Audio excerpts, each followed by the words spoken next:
O britské kuchyni se říká, že nestojí za nic. Tak jsem se raději naučil francouzskou, říká Angličan Simon Guest.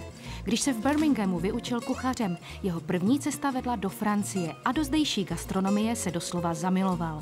Po návratu do Británie se stal šéf kuchařem v restauraci, kde shodou okolností pracovala Češka Aneta. Netrvalo dlouho a odjeli spolu do její rodné Ostravy, kde si otevřeli francouzskou restauraci.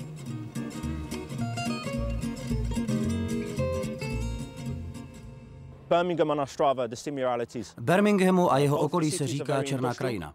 Ostrava byla také nazývána Černým městem, alespoň prý dříve. Obě města jsou průmyslová a Ostrava mě moje rodiště hodně připomíná. I podnebí je tady podobné. V zimě je tady zima, v Birminghamu zase více prší.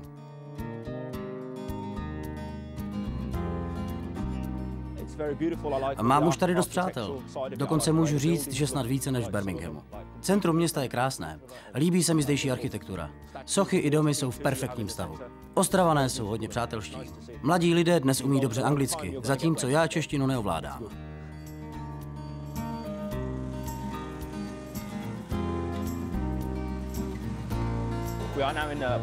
Potrefená husa na známé Studolní ulici byla mým prvním působištěm v České republice. Místo mě sehnal můj kamarád Karol, se kterým jsem se poznal už v Anglii. Myslím, že to je jedna z nejlepších zdejších restaurací. Studolní je úžasný fenomén. Dá se tady slavit, setkávat se s kamarády, ale ne moc často. Tak jednou za měsíc stačí.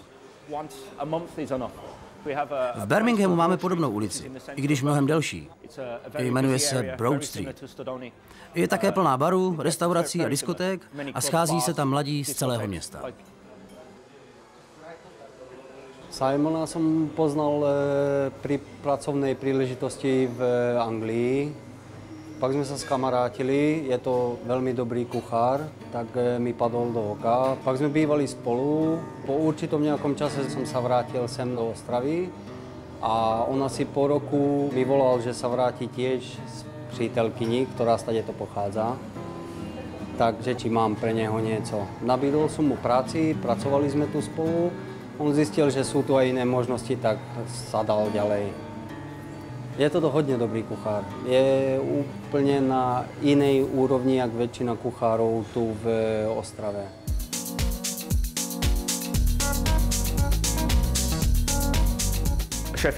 Vaření mám doslova v krvi. Moje matka i babička mě učili vařit. Byli skvělé kuchařky. Když jsem se pak vyučil, skončily pro mě všechny radovánky. Neměl jsem čas na kamarády, holky, ani na příbuzné. Pracoval jsem 6 dní v týdnu, od rána do noci. Stávalo se mi, že zavolal kamarád, máš volno, skočíme si na drink? Odpovídal jsem, víš, já pracuju, možná zítra. A zítra zase, já pracuju a tak pořád dokola. Všechno šlo stranou a věnoval jsem se jen své profesi šéf kuchaře. Pořád se něco musím učit. Říkám, že každý den je školní den.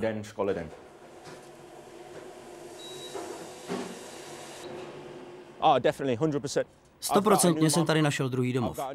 Mám tady novou mámu, nového tátu, což jsou rodiče mé snoubenky. Celá rodina je perfektní.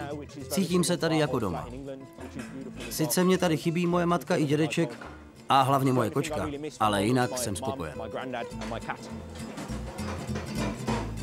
Já jsem týden po maturitě odjela do Anglie, do Birminghamu se sestrou a pracovala jsem v jedné restauraci, pak jsem potřebovala změnit práci, tak jsem šla do nové a Simon zrovna v té restauraci byl šéf kuchař, tak tam jsme se poznali a netrvalo to dlouho a za týden se ke mně nastěhoval.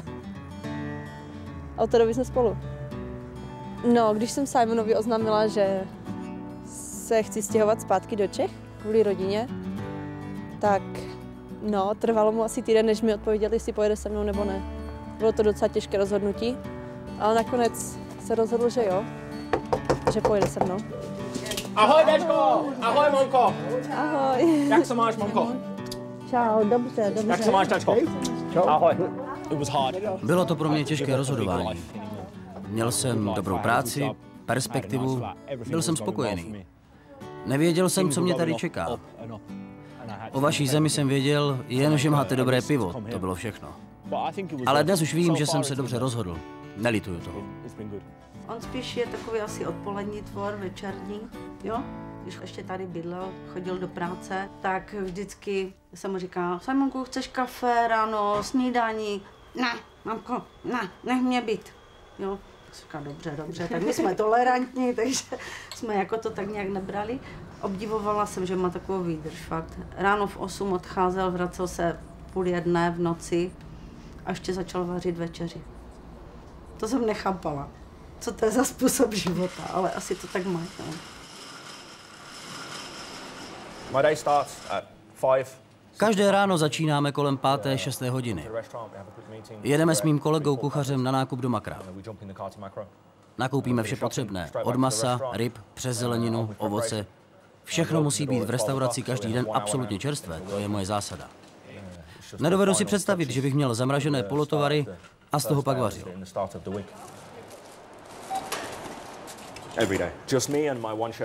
Jsme malý tým, jen my dva kuchaři. Známe se s Přemkem už z Anglie, kde jsme spolu dělali v jedné restauraci. A domluvili se i na další spolupráci. Jsme skvělí kamarádi a vaříme skvělá jídla. Já teďka na něj nemůžu mluvit, protože on je teďka busy. Ve své hlavě všechno organizuje a časuje si to jídlo, ví přesně, v kolik určité jídlo končí, aby to všechno navazovalo na sebe. A já ho tím pádem nemůžu vyrušovat. Takže můžu jenom tiše přihlížet. S tím Simonem jsou dva protipóly. No? Ona se snaží, nebo musí z toho svého klidu, on ji vytrhl tím, že vlastně mají restauraci, že musí dělat věci, které nikdy nedělala, ale zvládá to perfektně. A ona zase dokáže ho trošku sklidnit, protože on je takový, že hyperaktivní a tak tím pádem ona ho zase musí krotit. Jo. Každý den musím mít v hlavě srovnáno, co budu vařit a co k tomu budu potřebovat. Jaká sezónní zelenina je k dispozici a podobně. Dnes budu připravovat rybu, halibuta. Osolené a opepřené porce zabalím do blanšírovaného porku, který jsem předtím uvařil a odblanil. S citrónem vložím do vakuového sáčku, uvařím v 90 stupňů horké vodě, tak asi 20 minut a je to připraveno k podávání. Ta práce, kterou dělá, tak si myslím, že se tam našel a že vlastně on v tom chce být úspěšný a proto tak tvrdě pracuje. Protože to je jakoby v tom se cítí silný a zatím jde. A nedívá se vlevo vpravo, nenechá si do toho mluvit.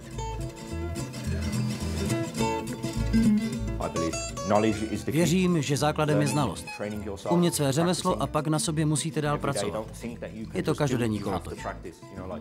Pokud chcete poskytnout dobré jídlo, musí vše klapat na 100%.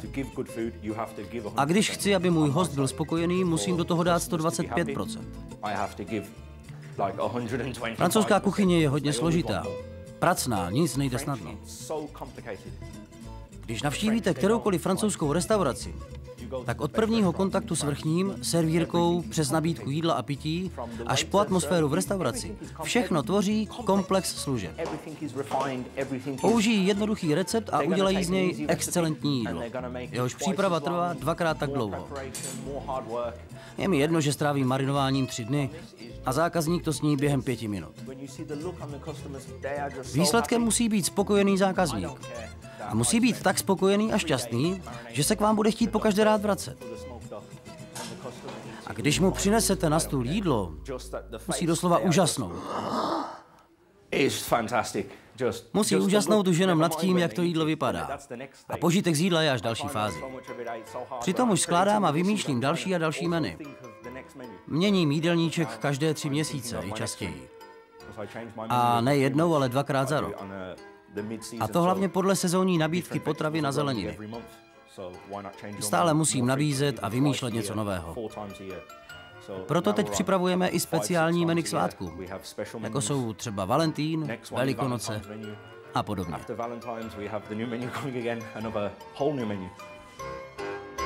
Jestli z něho bude Čech, já si myslím, že ne, že prostě základy má v Anglii, výchovu v Anglii, ty postoje někdy, které má, třeba jak vykládá, až jak bude vychovávat děti, tak se trošku toho bojím, no? Že fakt jako tam jsou trošku jiné představy o tom.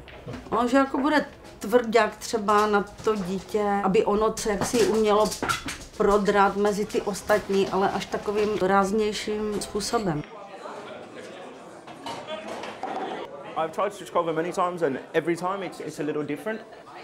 Zkusil jsem vaší svíčkovou mnohokrát a vím, že chutná různě.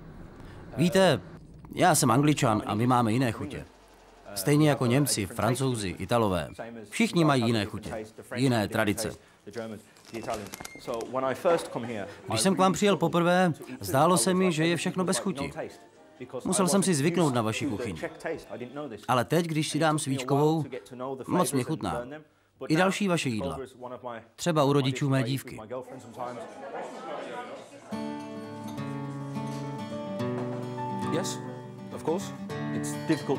Jo, není to vůbec snadné otevřít si u vás novou restauraci. Je to těžká práce.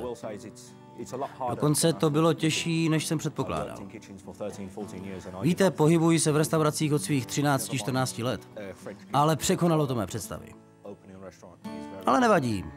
I když otevření francouzské restaurace v Ostravě nebylo snadné, dosáhl jsem svého. Vidím, že si nás hosté už za dobu naší existence našli a oblíbili a přichází jich stále více. Navíc znají naše webové stránky, Facebook, poznávají, že je jim u nás dobře a to mě těší. Ostatně Řím taky nebyl postaven za jediný den.